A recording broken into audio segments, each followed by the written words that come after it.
Hai, bertemu lagi dalam pembelajaran bahasa Indonesia untuk kelas 8. Dalam video kali ini kita akan belajar KD 4.1 menyimpulkan isi berita bersama Anton Data.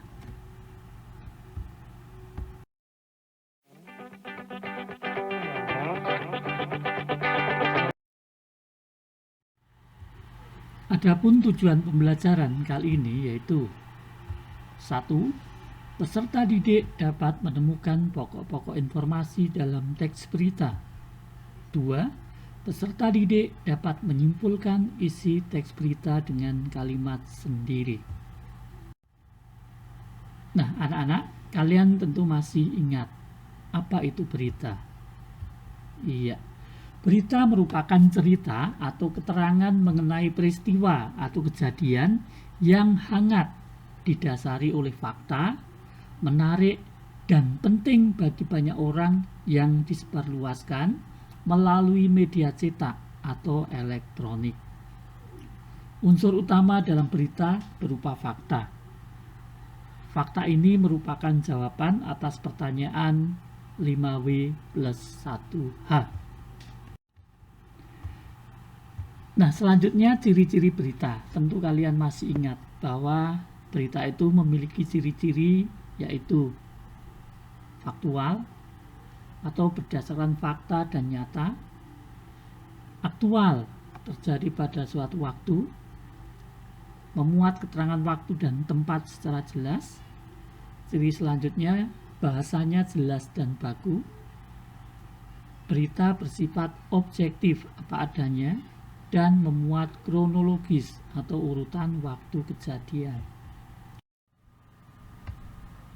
Nah, materi utama hari ini yaitu menyimpulkan isi berita.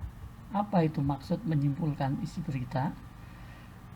Menyimpulkan isi berita merupakan kegiatan mengungkapkan kembali atau mengemukakan kembali pokok-pokok isi berita secara singkat dengan kalimat sendiri. Bagaimanakah cara menyimpulkan isi berita? Untuk menyimpulkan isi berita ada dua langkah yang harus kita lakukan. Pertama, menuliskan pokok-pokok isi berita yang meliputi 5W plus 1H. Kedua, menggabungkan pokok-pokok berita ke dalam satu kalimat yang mewakili isi berita. Selanjutnya, dalam menyimpulkan isi berita ada hal yang harus kita perhatikan. Yang pertama, judul berita. Judul berita merupakan kalimat pertama yang berfungsi untuk menarik minat pembaca atau pendengar. Yang kedua, kepala berita. Kepala berita ini merupakan bagian dari berita yang paling awal. Biasanya terdiri 1 atau 2 paragraf pembuka berita yang memuat unsur 5W plus 1H. Nah, kalian tentu masih ingat unsur 5W1H itu. Yang pertama adalah apa, yang kedua di mana, yang ketiga kapan, yang keempat siapa, yang kelima mengapa, dan yang keenam bagaimana. Ya, dalam bahasa Inggrisnya what, where, when, who, why, how. Nah, istilah 5W1H ini dikenal juga dengan istilah adik Simba. Selanjutnya, untuk mempermudah kita dalam merangkum sebuah berita, kita juga perlu mengingat pola penyusunan berita. Ya. Pada umumnya, penulisan berita itu menggunakan pola piramida terbalik, yaitu pola penyusunan berita yang menempatkan informasi dengan urutan paling penting di bagian atas, kemudian di susunan berikutnya dengan derajat penting yang berbeda.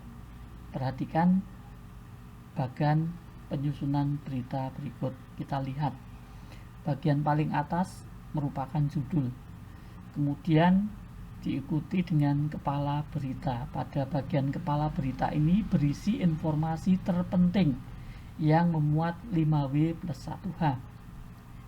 Kemudian diikuti dengan bagian yang disebut tubuh berita, berisi informasi penting atau informasi pendukung, biasanya merupakan penjelasan dari bagian kepala berita, dan diakhiri dengan bagian yang disebut ekor berita. pada ekor berita ini berisi informasi yang kurang penting atau informasi tambahan.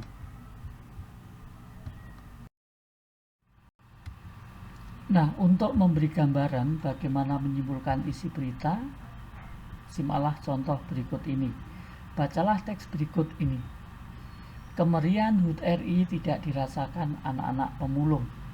El Sinta, Ratu Munawaroh, Depok. Kemeriahan peringatan HUT kemerdekaan RI ke-62 yang diperingati di seluruh Indonesia tidak dirasakan oleh anak-anak pemulung di Depok, Jawa Barat. Mereka bernasib kurang beruntung. Kutipan ini terdiri dari dua bagian. Bagian yang pertama disebut dengan judul berita, dan bagian kedua disebut dengan kepala berita.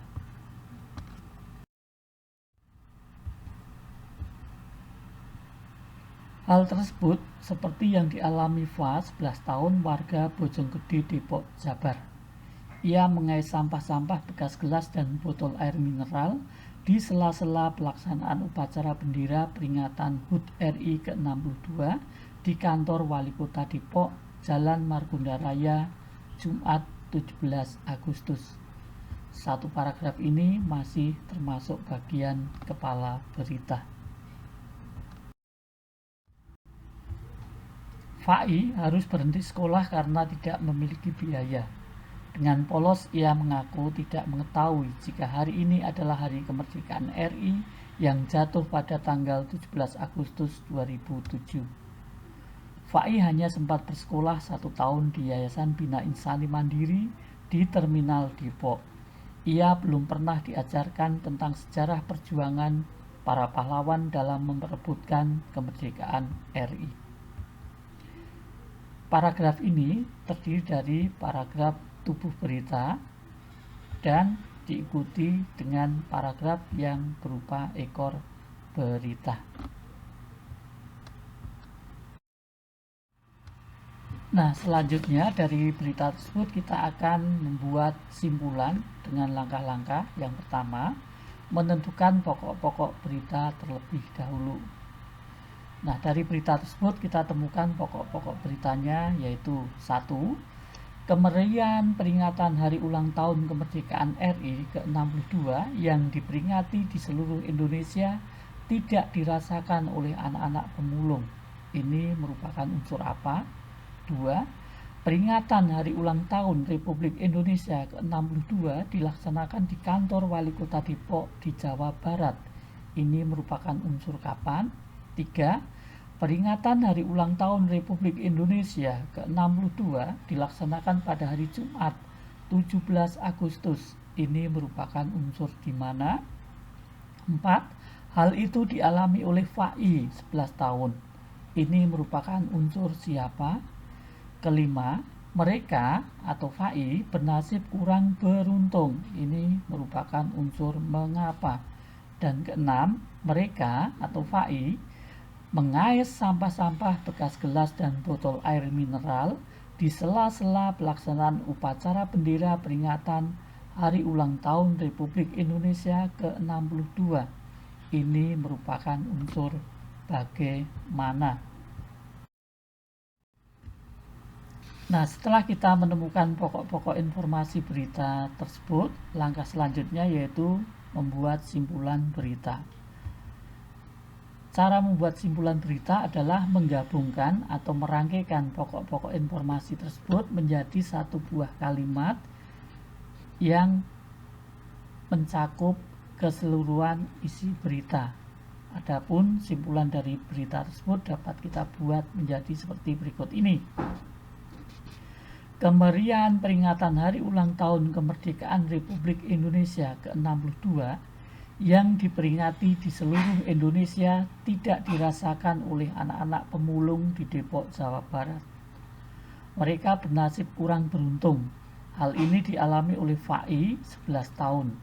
Ia mengais sampah-sampah bekas gelas dan botol air mineral di sela-sela pelaksanaan upacara bendera peringatan Hari Ulang Tahun ke-62 Republik Indonesia di kantor Wali Kota Depok, Jumat 17 Agustus. Nah, demikian tadi anak-anak, bagaimana cara menyimpulkan isi berita. Semoga bermanfaat.